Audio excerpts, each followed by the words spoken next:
I am what you might call a practicing atheist. I'm quite happy to be an atheist because I think actually God likes atheists better. We never ask him for anything. We're not bothering him all the time saying, oh God, please help me, I want this thing.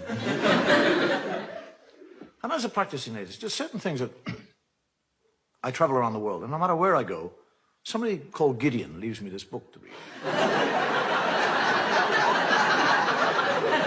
It's an Irish book because it says it all began at the beginning.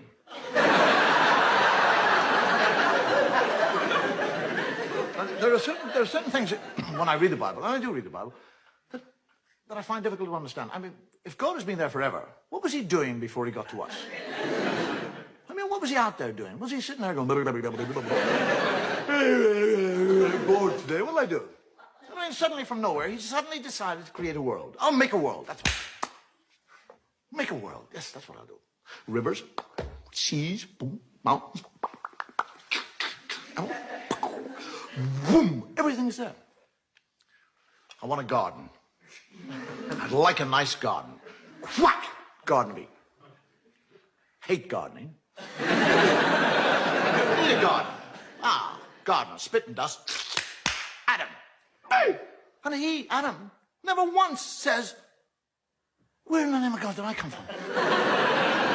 I mean, he's 40 years of age. He has no child, and he has no recall. He doesn't say, how did I get here? But he's quite happy. He just kind of trundles around the garden, working away. And God is looking at him. And he sees that Adam is happy.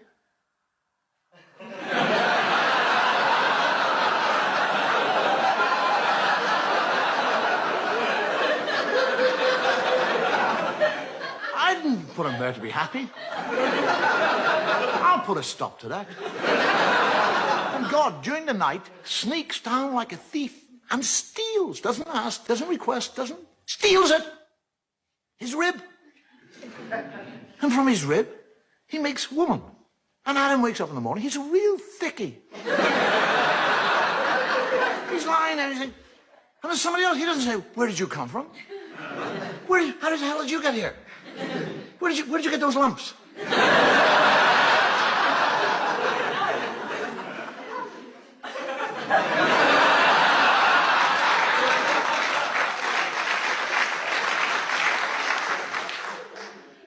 Just goes out and goes gardening.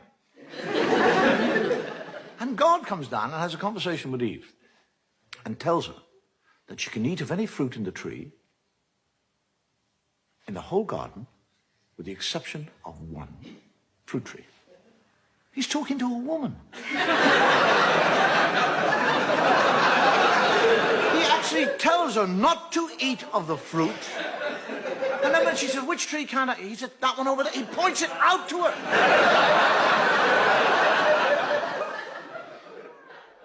And when he goes and hides, and she sneaks up to the tree, and a snake comes down and has a conversation.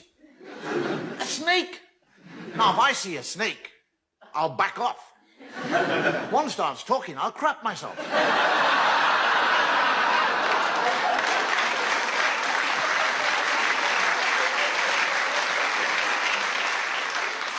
And the snake actually convinces her to eat the apple. And she eats the apple. And when she eats the apple, she learns shame. That's what happens when you eat apples. Now, she's not ashamed that she's disobeyed God or that she's eaten the apple. She's ashamed of one part of her body. That's all. She becomes ashamed of that area of the body. Now, why that area? Why not her elbow? Her nose. Do you actually realize that if Eve had been ashamed of her nose, every woman in the world now would be ashamed of your noses? You'd all be sitting here tonight with little nose knickers on.